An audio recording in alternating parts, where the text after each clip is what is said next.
I'd like to call the Joint Special School Building Committee to order. It's Thursday, November 7th, 2019. We're at the Nashua High School North Lecture Hall, and it's 7:34 p.m. Would the clerk please call the roll? Alderman Dowd. Present. Alderman Wilshire is not present. Alderwoman Militsi Golya. Present. Alderman Jetty is not here. Alderwoman Klee. Here. Alderwoman Klee is joining us by phone. Are you by yourself, Alderwoman Klee? Yes, I am. Just my two greyhounds. Okay. Ms. Oden? Here. Mr. Garino is here. Ms. Raymond? Here. Here. Mr. Mosher? I'm here. Mr. Mosher is joining us by phone. Are you by yourself, Mr. Mosher? I certainly am. Okay. Ms. Porter? Here. Also joining us is Mr. Smith, Mr. Donovan, Ms. Fitzpatrick. We have Ms. Lee, Mr. Lee, I'm sorry, Mr. Ouellette, Mr. Bisson, Ms. Sarwin, and Mr. Dubois. I apologize. Okay. So this evening, we have our team of Harriman and Harvey here, and they're going to give us a summary of where we are at the end of the first concept development phase. Just to reiterate, it's part of the program. The concept development phase is to give a best idea concept of the possibilities that can be done. None of the design features you see are cast in concrete. That's all done during the detailed design phase. And during the detailed design phase, we'll be going back to all of these groups that gave us input in the first phase, the concept phase, so that we'll be able to get a detailed design that before we put shovels in the ground. Alderman Jetty just joined us, 7:36. Thank you. We'll let him get seated.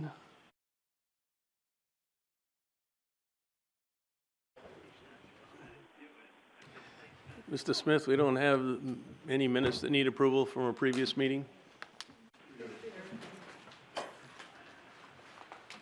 Just give me the date. So Thursday, October 24th.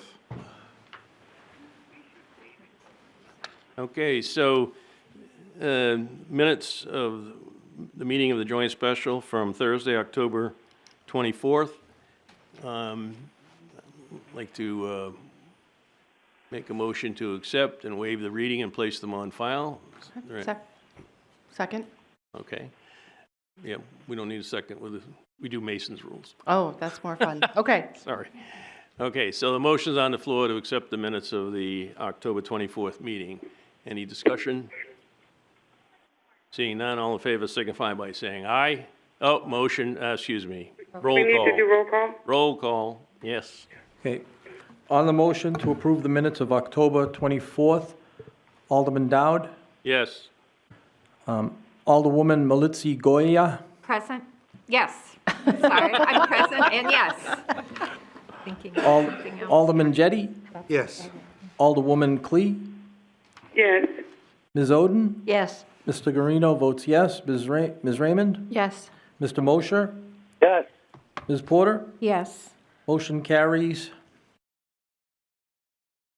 9-0. Thank you. Okay, I will now turn it over to Harriman to run us through the presentation they have that sort of summarizes where we're at and where we need to go from here. Thank you very, very much, Mr. Dowd. We're pleased to be with you folks tonight to provide a summary of the concept design study that we've been involved in and shared with you at multiple times. Since our last meeting, we have had a public presentation, I think, which directly preceded your last meeting here at in the cafeteria. And we've also met with the steering committee, the middle school steering committee, and so that was recent sharing of the design as well. And what we really have enjoyed through both of those engagements is continuing a dialogue about what is really captured in the study right now, and other areas that we're going to continue to look at as we move forward. And so I think we're encouraged by the dialogue that we've had, and again, look forward to continuing that dialogue as we move, as Mr. Dowd said, into the more detailed phase of the design. Tonight, what we have planned is, again, a very brief overview of the objectives of the study itself. So this is why we undertook it, or what the scope of the project was. We'll summarize the primary options that were derived during the study, and so that's option 1 and option 2, which again, as a refresher, I think you folks have seen those, but we'll bring those forward as well. The third item that we're going to review is a cost analysis consideration, and those are some questions that came up during, I think, one of our meetings regarding looking at alternative energy solutions for the building, and that was a consideration we said that we were working on and that we would follow up with you, and so we have information to share with you tonight on those. And then we'll open it up for questions and comments at that point. So, again, briefly to review what the goals and objectives of the study were to look at the Elm Street School and what would it take to renovate the existing school to bring it up to a standard that would serve students at the middle school level, the educational program, as well as address the facility deficiencies. And so we that was the option 1, is sort of what would it look like to renovate this school. And then the alternative is option 2, which is a new middle school, and we've looked at that site several times, and so those are the primary aspects that address the Elm Street School.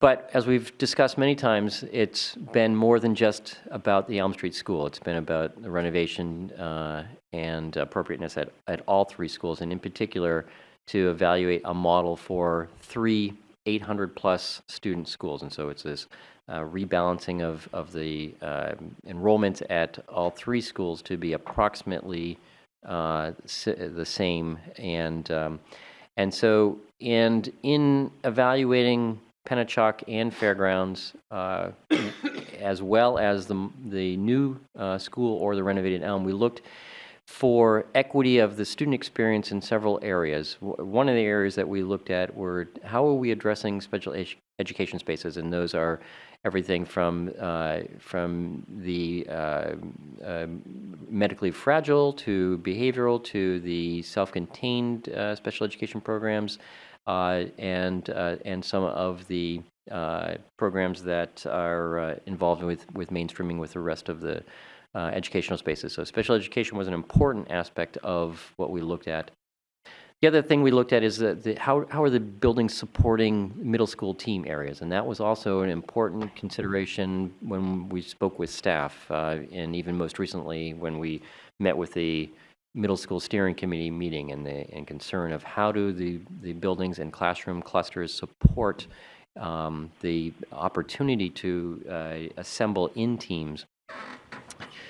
The other thing we looked carefully at too was the unified arts, and that currently there are slightly different offerings and spaces at the 3 different middle schools, and so looking at a realignment of those programs, and in particular, not only just with the current programming that you have now, but with an eye towards alignment with the pathways that are available at the high school. And we also looked at safety and security at all of the 3 existing schools, as well as how would we address safety and security with the new school model as well.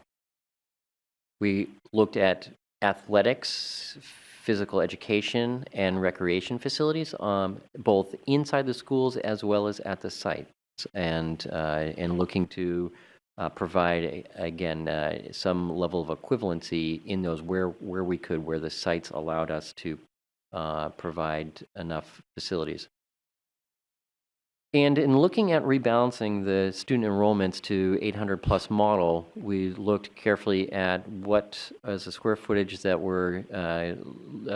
would be necessary in increasing the enrollments at primarily at Pennachuck, but also looking at how do these core spaces, the library, the cafeteria, the gymnasium, those spaces that are shared by everyone in the building, and what are those sizes, and do we have enough space for the increased enrollments.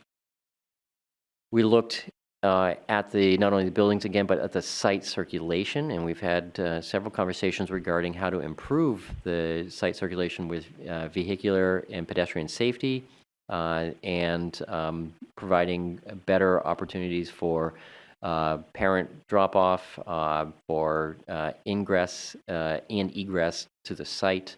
And so that was an important component and dovetailed into our traffic study with recommendations on that. So that really, in a nutshell, is what was the goal of the study itself.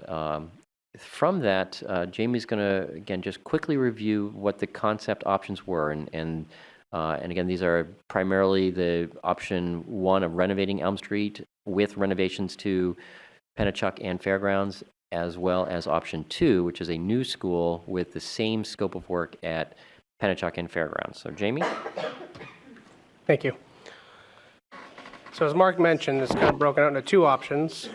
Option 1 looks at renovating Elm Street School where it stands, doing modifications inside and outside of the building, adding additions to the building to accommodate some of the deficiencies that are there, and doing some site work. Then there's some work over at Fairgrounds that includes, again, interior renovations, some exterior work, in addition to the vestibule area, the main entry, and additionally some site work there as well. At Pennachuck, we look to remove the portables that are there and add some capacity by adding 2 classroom wings, adding a new library addition, renovating some interior spaces, and doing some site work there as well. When you look at the Elm Street option, there's some benefits to consider. Not an all-inclusive list, but I'll go through some of those items that you should keep in mind. There's a history at Elm Street Middle School. It's been there for a long time, since the 1930s, and so there's a definite history that's held at that school. Auditorium that exists at that school now seems to be well received in the city. Beautiful space, something to be considered. The location is central to the city. It's right in the heart of the city. They're right in downtown area, and is well received in that area. Some of the challenges to consider for renovating the school. It was originally built as a high school, not intended as a middle school use. So some of the spaces in it aren't made to be utilized as middle school spaces. The energy efficiency is substandard. Even with a renovation to the building, you'll never achieve what you'd achieve in a new building. So it's just substandard to a new building. Lack of athletic fields and courts. Clearly, there's just no space there on the site as drawn there. There's for athletic fields or courts. Pedestrian safety concerns. It is in the heart of the city, and there's streets on all 4 sides of it. Lots of traffic and a busy area. Limited parking and drop-off opportunities. Although we look to improve that at the site, it's not all encumbered to handle enough parking spaces that are needed on the site, or the amount of queuing spaces that would be desired in a new school. It's difficult to expand. You do an expansion now and as much as we can on the site, but in the future, if there's a need to expand for more capacity or other reasons, there's not room on the site. There's ongoing maintenance demands. It is an older building, and when you renovate, you're you're touching as much as you can, but it is an older building still, and there's just some things that you won't touch that will need ongoing maintenance. And the construction schedule impact, I think mentioned previously, 4-year renovation. It's going to be quite disturbing to the students for a long period of time. And then impacts to the current districting model. So it's changing to 800 students does change the needs in the school and the district. And then finally, the option 1 project cost, that includes Elm Street, Fairgrounds, and Pennachuck. Total project is 130 plus million.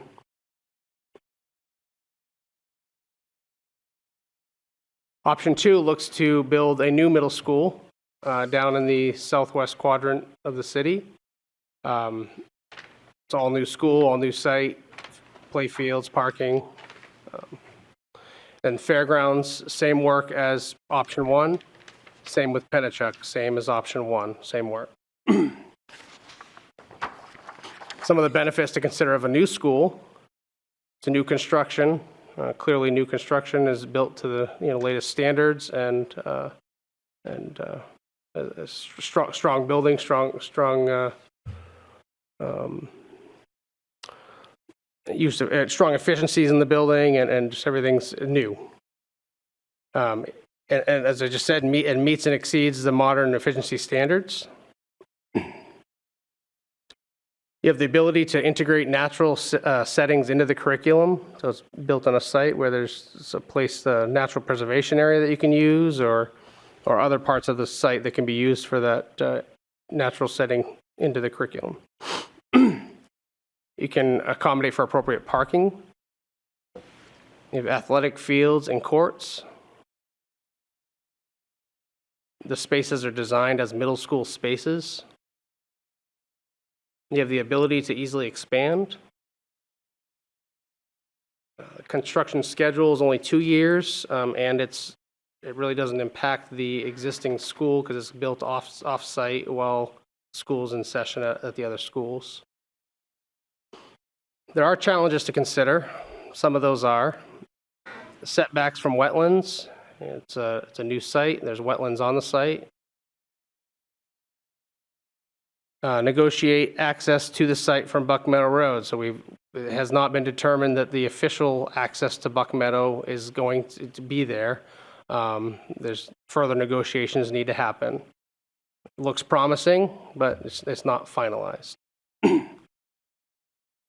And there is impact to your current district model with this one. You have to, there is 800 students that would have to be brought down, or 800 plus students that have to be brought down to this school. Option 2, project costs, includes Fairgrounds, the new school, and Pennachuck, is just over or just under 115 million. And to include the additional special ed program on the ground floor on the lower wing is almost another 5 million.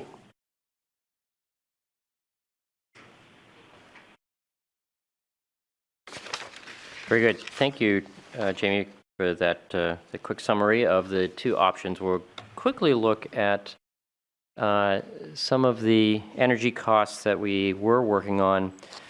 The slide that we're showing here was included in the original study documents that were provided, and it simply looks at if we were to take the estimated, both the existing and estimated energy costs per square foot of the building on an annual basis, what would they be?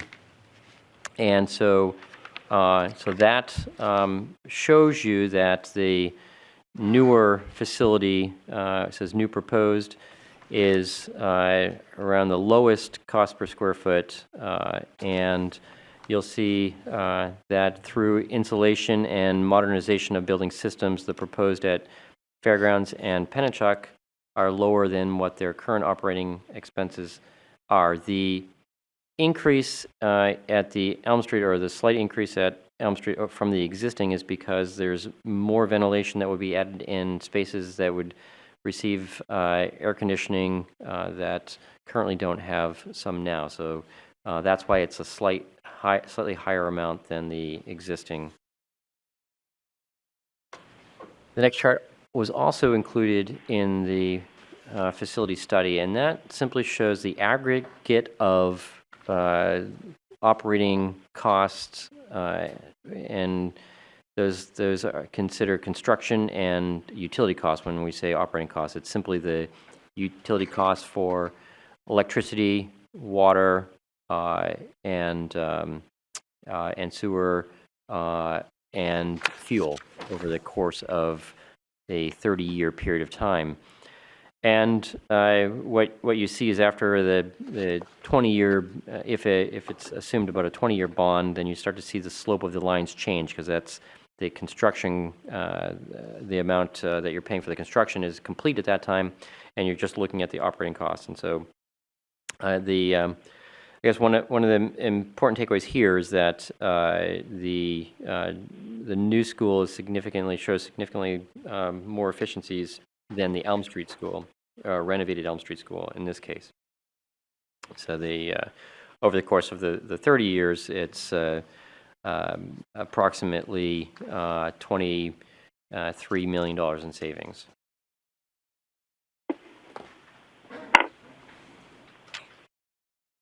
The other two slides that you have in your packet, which are not on the slide here tonight, I don't believe.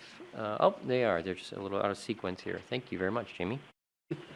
Very good. And so what we considered is when we did those energy estimates that we were just looking at was a base system that consists of natural gas for the heating fuel. And for air conditioning, we looked at chilled water cooling for the new school, and what we would consider the direct expansion or DX cooling for the smaller areas in both Fairgrounds and Pennachuck that we would be renovating. And so the options that we would look at for the new school heating plant included converting from natural gas to a wood pellet boiler, and so we're using biomass wood pellet in that case, and we would still use a similar chilled water loop for the cooling system. And so what the chart on the upper right shows is that with option one, you're actually spending more for energy costs, and so the idea that pellets cost more than natural gas per therm or per energy unit, and so that's slightly under $50,000 a year in costs for the size of the school that we're looking at. The next option that we looked at was a geothermal heating, where we use ground source loop to couple that with a refrigerant cycle geothermal heat pump system, and that has an initial cost that's higher than natural gas. But what it does provide is a significant return on that investment, and so we'll look at those paybacks in a minute here. But and so you can see actually in the lower right-hand chart that the upfront cost for that option 2 are significantly more than the other options, but they also result in more significant savings in your operating costs. And so what we would also use with that geothermal heating system is a way to back up, because that is relying on electricity. We want a way to run the school or heat the school to a degree if we lose power, and that is what on your option 2 you'll see a natural gas boiler backup heating for. The cooling would be through the same geothermal system. So the idea that the advantage of a geothermal system is that that temperature that's constant in the ground works well to heat in the cold months as well as cool in the warm months. The simple payback, so if we look at those installation costs in that lower right-hand chart, and we also look at the projected annual operating costs in the upper chart, and what we do is evaluate how long would it take based on the savings to pay off the difference in the initial cost for the systems. Option one does not pay back since those energy costs are higher than the base system. So in some ways, again, you're paying for a more sustainable energy system, but you don't result in any operating savings. Option two, if we take those savings every year and use those to pay off the initial cost of the system, it would have about a 14-year payback period. And so that's a conservative estimate in our review of those after 14 years, and the system has paid for itself, and you save money from there going forward. Next thing we looked at was a system of photovoltaic panels to create either renewable energy on site, or if there were adjacent land space that you would put it. But the idea that the electric code says you can produce on a school model of this size a maximum of 660 kilowatts of connected electric load, and so if we do the math, and one panel is about a 30-inch by 68-inch and can produce 300 watts. That would result in about 2,200 panels, or 32,000 square feet. And so, just for the sake of understanding the scale, a gymnasium in a school, middle school, is approximately 7,000 square feet. So it gives you a sense of how much coverage of roof you would be looking at for PV panels. The estimated installation cost of those 2,200 panels would be about $1.4 million, and would produce about 800, or could produce 800 kilowatts, 800,000 kilowatts per year. And so if you do the quick payback math on that, looking at 14 cents per kilowatt hour, which the district may be getting a little more attractive rate than that, but this assumes, again, that you enter probably into a power purchase agreement for that installation or that array, and your estimated power cost would be about $108,000 per year, and so that would result in about a 13-year payback. And so again, that suggests that after 13 years, then the initial cost of the solar panel arrays have been paid back, and you continue to save money from that going forward. So that's the cost benefit, in addition to the social benefit of a more sustainable energy solution.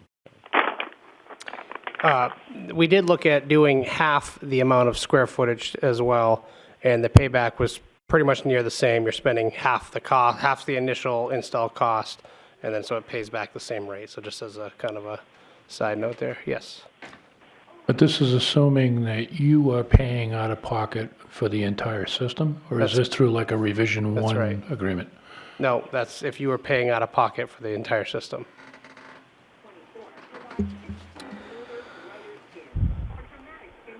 The next slide, a little bit difficult to see with the lights on, but it's during one of the public forums, it was requested to see the site, the new site in its element with a bigger scale or a further out view. Some of the ones we showed initially just kind of showed a real up close shot of the building and site, and you couldn't get any gauge of how much greenery was around the space and where it was in relation to the neighborhood. So we went ahead and transposed that site onto a Google Earth image at the correct scale. And so this gives you a little better gauge of what you're seeing there. You can see in the top left corner, the streets labeled Main Dunstable. Buck Meadow comes down to the left side of the site, and then Cherrywood kind of wraps around our site there in that green space. So just a couple things. If anybody came up with a question, why not move the site further north? Can't do that for two reasons. One, you're at the upper level of our property, there's wetlands, and on the other side, that other big green piece, a good chunk of it is owned by a private person. Yeah, thank you. This area up here is owned by the same people that we're working with for this road. These pieces of property over here are owned by the city. One is for recreational trail use, and the one closest to Cherrywood is a buffer zone set aside by the city. But the city does own all of that land. All this land over here is conservation land. On the east side of the property, Alderman Dowd, that property is owned by the city, but it's also got a little higher elevation than some of the rest of the site. Mm-hmm.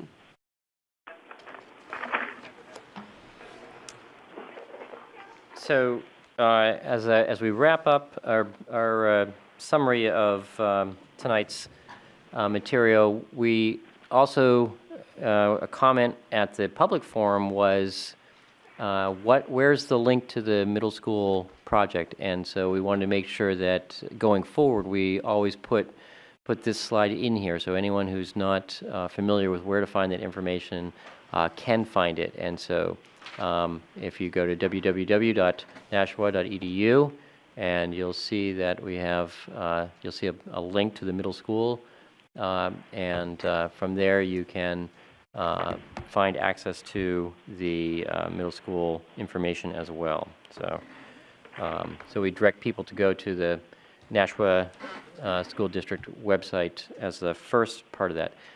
The other important thing we're doing is, with all the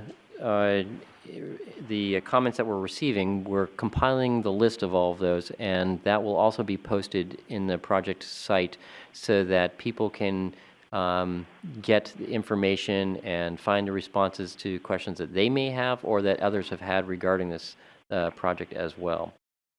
And so that'll be there. We've begun compiling that, and that'll be there shortly.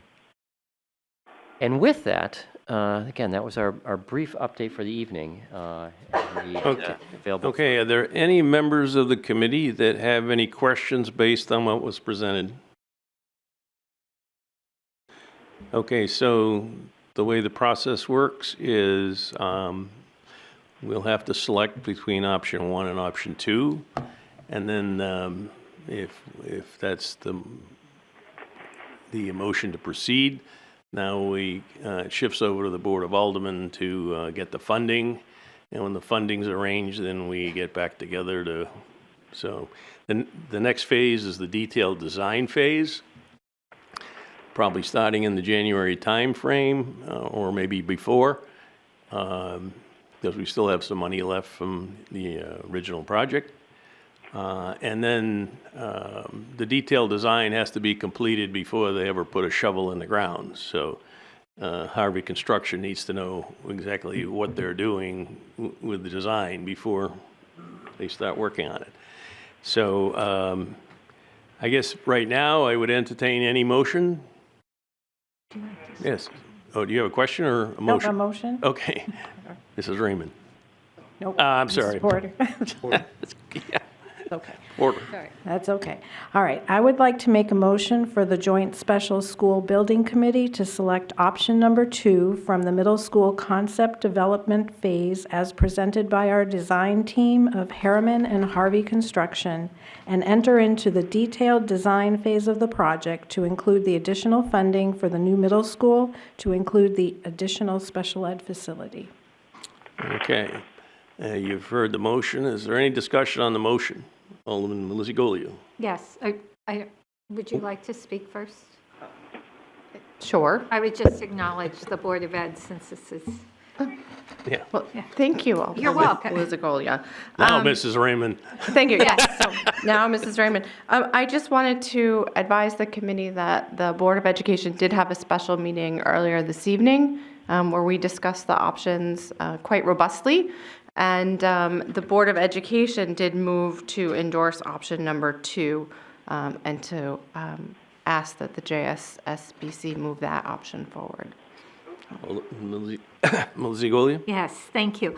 I am happy to hear you endorse option number 2 with the additional funds for the special ed wing. I think that that's critical, and that what we've seen with access to open space from that special ed wing is really a plus in moving forward, as are all of the other benefits that have been presented to us this evening. So thank you.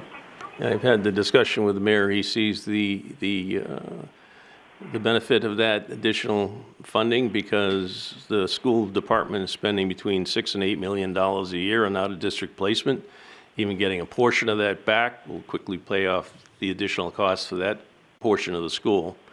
And it will give our students an ability to learn and be educated here in Nashua rather than being sent out of the city. Any other questions? Alderman Jettie. So is there a time crunch that requires us to vote on this tonight? And I'm just thinking out loud. I'm not opposed to I would probably vote in favor of this, but I just I'm just thinking that we've just received this presentation tonight. I know we've been getting bits and pieces in the past, but the final presentation is just tonight. I'm wondering whether it wouldn't make sense to allow us to us to process it, but also give the public a chance to voice any concerns that they may have. There was no public opportunity for public comment that I heard tonight, and I'm just wondering if there isn't a requirement or a necessity for us to vote on this tonight, would it be okay for us to postpone it till our next meeting and vote on it then? That would give people a chance to communicate with us and give us their any input, any additional input that they have had, considering that that the final presentation is just tonight. Well, this is just a summary of multiple presentations before. We've also had a public meeting where people could come in and ask questions of the team, and there is a time crunch consideration in that, and there are opportunities going forward for more public input. The process is that it's going to have to go to the Board of Aldermen for a first reading. It'll get assigned to budget for a public hearing. So there'll be a public hearing on the bond. And then whatever comes out of the budget meeting goes back to the full Board of Aldermen. And any bonding has to get 10 votes at the Board of Aldermen level. And then when it's approved at the full Board of Aldermen level, the crunch is that in order for us to meet the construction schedule that we have that matches up with these prices, we need to turn the architects on to start their design process because that takes time. And as I've had many conversations with Harvey Construction, they would like to get the design as soon as possible so that they can do the ordering process to get the materials and then meet the schedule as far as shovels in the ground. And to do that, we've got to move this process along. If we're going to turn the detailed design on in January and have it done in time, say in April, May, to start buying material and getting the actual construction process going, we need to act on that today. I think there's been ample opportunity for the public to provide us input, and there's ample opportunity going forward for them to give us more input. And it's still our intent to work with all of the groups that have given us input, including the neighbors. In fact, we've been setting up with Shoshana Kelly, Alderman Shoshana Kelly. We're going to have a meeting with some residents in your ward, actually, to discuss the project. During the detailed design phase, we still receive inputs and we still review drawings and how things are going to develop, so that when the end design is done and they can actually start buying material and shovels in the ground, everyone's had an opportunity to talk to them. So it is imperative that we move on this so that the timing works, because the more we delay it, the more it costs. And we've had this schedule and this series of meetings aligned for quite some time. And again, we've had numerous meetings on the subject. Comment? I have Mary Ann Milizzi-Golia first, and then I'll give you Mr. Mosher. Thank you. I just, after going through this process for a number of schools and looking at what goes on, this is really kind of triggering the real meat of the process and the meat of the project to move forward. So I think in terms of public input and really looking at what we're going to end up with an end product, there's much opportunity and time for people to do that. So I think now, I have not heard anyone say that they think we should renovate Elm Street for a number of reasons. And so my sense is that there's community consensus that we should be moving forward with a new school. And that's basically what this is allowing us to do. Once we do that, as Alderman Dowd said, there'll be a series of meetings. And in addition to ordering materials, one of the issues we've had with other things we've done in the city is that now that people are building things, it's sometimes hard to get companies to bid on things. And so things go back out to bid. And as I've been doing this for 10 years, we can see that it has become harder to get people to work on certain projects and certain aspects of projects. So I am sure Harvey would like to start being able to let some of these contracts out, or get bids on them. And those of you who will be here, because as you know, I will not be, you'll then have the bids coming into you, and you'll be able to look and decide who the contractors are. But that's another piece that really needs to be put in place so we can have those people here. So when we're ready to put shovel in the ground, we know who's going to be doing what, and we're getting the best prices, because things are becoming more competitive. Mr. Mosher? Thank you.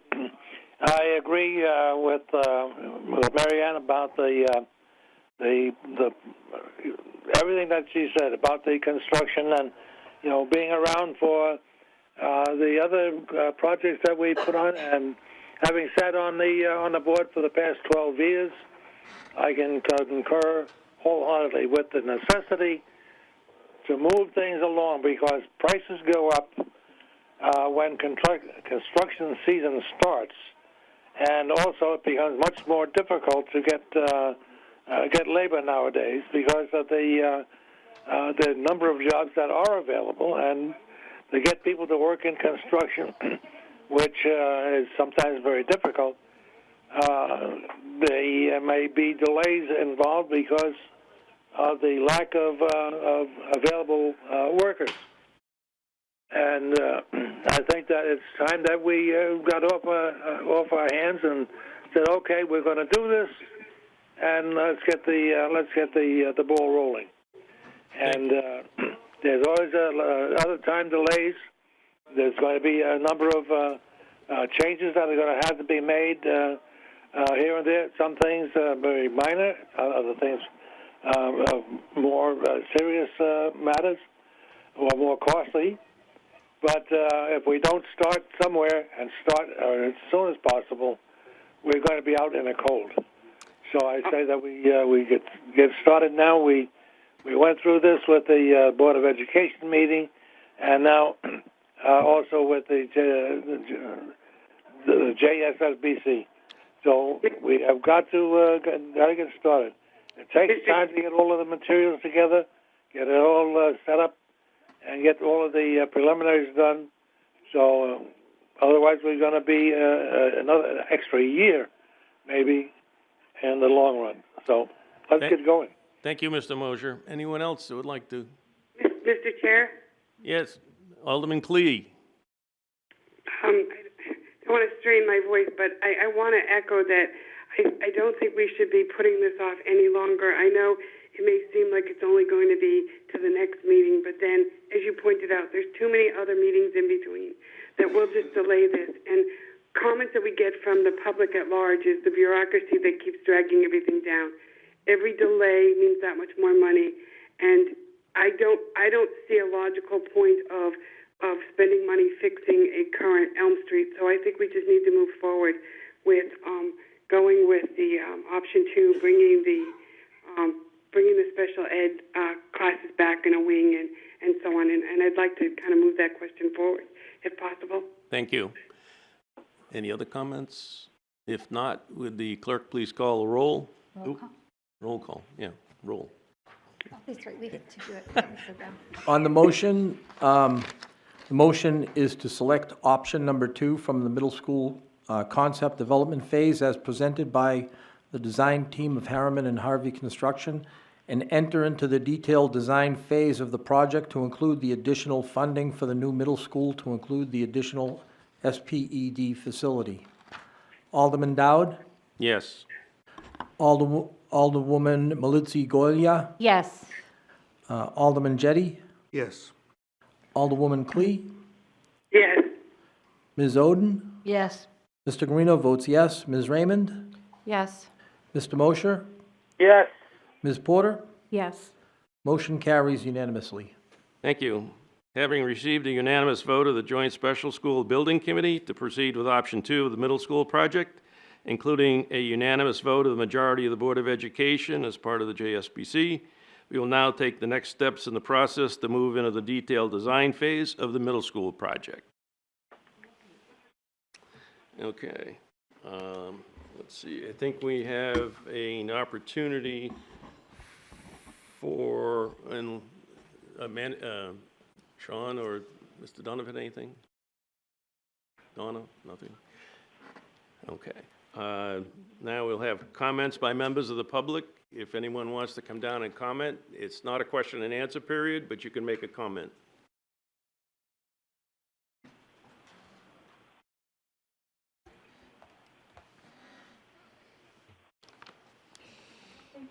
Please state your name and address.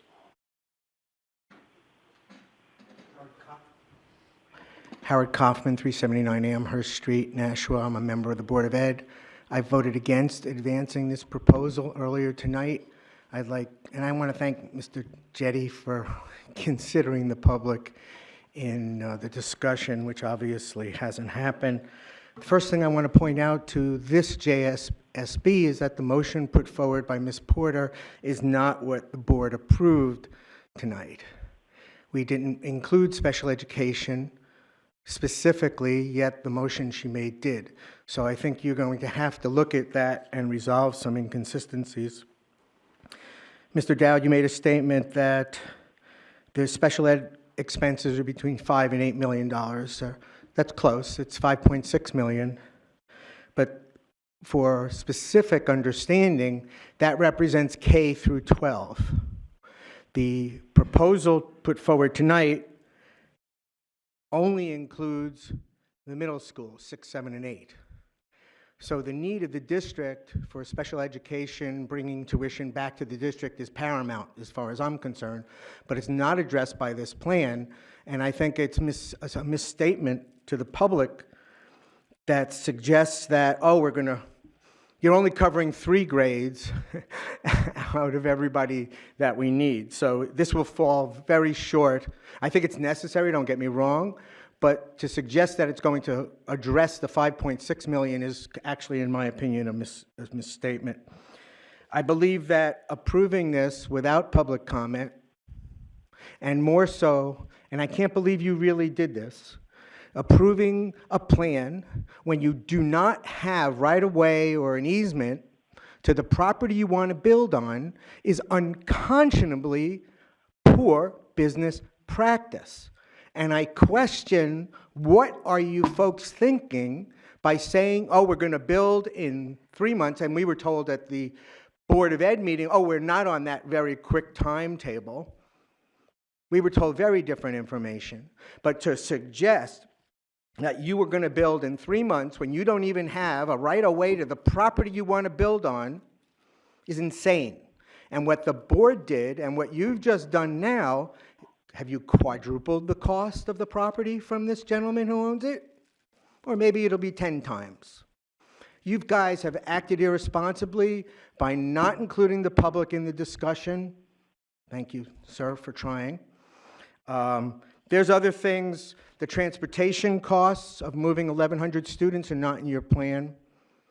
The redistricting, now you got me going, so I'm going to pull out my notes, because it needs to be said at this meeting exactly what I said at the board. The doesn't address the K-12, does not include current or projected student enrollments, which is required by law.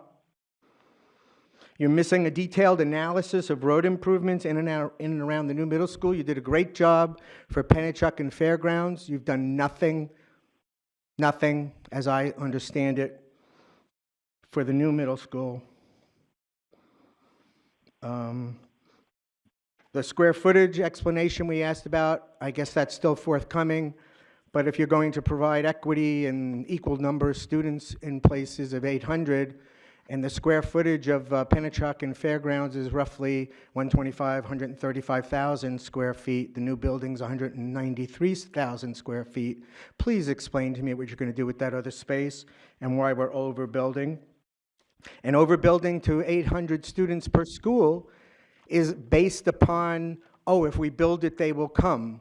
It's not, does not reflect the historical trend in the district of losing students. We're losing our enrollments. And there are no projected enrollments contained in the plan, which is required by state law. I don't believe the board did not do it. I don't believe you've done it, that you've had a public hearing at each school location. You talked about doing it in the future. Gee, why not ask them before you go down the road of building a building that you don't have access to? It's crazy. The redistricting, everything about this plan is moving 1,100 students around. The district needs to have a redistricting plan in place before you build the building. Because who knows what the parents are going to say about wanting this and busing, and what is the cost of transportation of busing 1,100 students? Not in here, not part of the operating costs, not part of any financial projection on there's nothing that says what's going to happen to the operating budget based upon what will this be in the first 5 or 10 years. There's no staffing plan in your plan to suggest what staffing. I mean, you did a good job of classroom identification for purpose, but it doesn't talk about what the staff headcount will be in the new the 3 renovated buildings. There's no technology plan, which in the previous document from the state is required. Speaking with the person at the state, it's now an option. But there's no technology plan for how we're going to deliver education or computer services in the building. I don't know if that's in your cost or not. I'll stop there. I think you've done a disservice to the people of Nashua and the students, and you have not done the appropriate due diligence to move to the next phase. Thank you. Just 2 things. One, I didn't say all the students were coming back. I said some. Dr. Mosley has said. And so don't misquote me. The other thing is, many of the things you brought up have been addressed and are way ahead of where you purport them to be. So you said it was not a question and answer. You've engaged me. So since you have engaged me, I just want to be real. No, you're done. Wait. You're Do done. you have a right-of-way to the property that you want to build on? Yes or no? It is not final because we didn't even decide to build a school there till this evening. And now that we have, we've already done our due diligence and the homework to work with the people that own that property. You've just and multiplied your cost by 5 or 10. Because these old-timers, they know how to play ignorant people who give away the deal before you even have it. Not even Bad close. move. Disgraceful.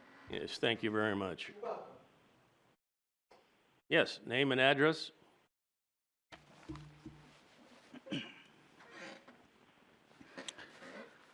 Mayank Patel, and I live in 8 Cherrywood Drive.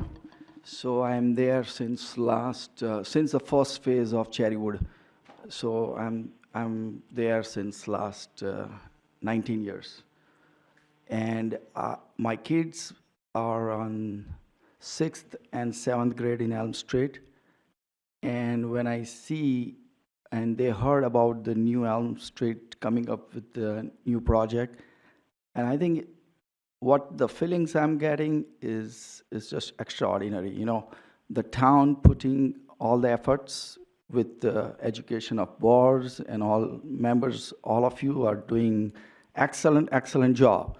And bringing the community together, I know there will be issues that can be solved by getting, feedbacks from the public like us. You know, everyone has their own opinion to say, but I see very positively coming this project along, and I really appreciate every one of you getting this project further. And I have one question for Harvey while they are designing all this project. I want to make sure all the integrity will come up in the new presentation, but I was checking the presentation on the slide where NEC panels. So is that those panels are energy panels? Are we talking about? Are those solar panels we are putting on? It's a comment period. Since we've sort of deviated a little bit from that, they are solar panels. Okay, yeah. So, yeah. And we're working with a company right now that is putting solar panels on our municipal buildings at no cost. Excellent. So And those. it's a longer story, but there's no acquisition cost, and at the end of 5 years, you have the opportunity to buy them or keep them operating them. Good. Okay, so all the whatever the due diligence you guys are doing it, I think I appreciate, and I think we like to see the project coming further, and whatever the efforts being there and it's going on from long time, probably it's 1 year almost, like, you know, I see kids engage more and they are learning more. I go in the town, and while I was a few weeks ago about the robotics program, which we are displaying with the members of you, right? So every kid is excited about this new project, so there is no doubt about it. And there will be a lot of opportunity, you know, and the values of the Nashua and all the neighborhood will go up as well, you know. So I see positively. I see my friends in Massachusetts also, where all the new plants of the Chelmsford High School getting new middle school. You know, you go in Newton, you go in Wilmington, those all are doing those new schools. They have old schools, they're getting the new schools with the latest and greatest technologies. Mm-hmm. So when the time comes, it's 40 years this school has been from long time, and it's time to get the new one, you know. So thank you so much. That's about it. Thank you very much. Appreciate your comments. Thank you. Is there anyone else? Seeing no one, do I hear a motion? Motion to adjourn? The motion on the floor is to adjourn. Would the clerk please call the roll? On the motion to adjourn, Alderman Dowd, Yes. Alderwoman Militsy Golia, Yes. Alderman Jettie, Yes. Alderwoman Clee, Yes. Ms. Oden, Yes. Mr. Guarino votes yes, Ms. Raymond, Yes. Mr. Mosher, Yes. Ms. Porter, Yes. motion carries. We are adjourned. We're adjourned at 8:33. Alderman Clee, thank you very much. I know it was a strain on your voice, but I appreciate the call in. Thank you.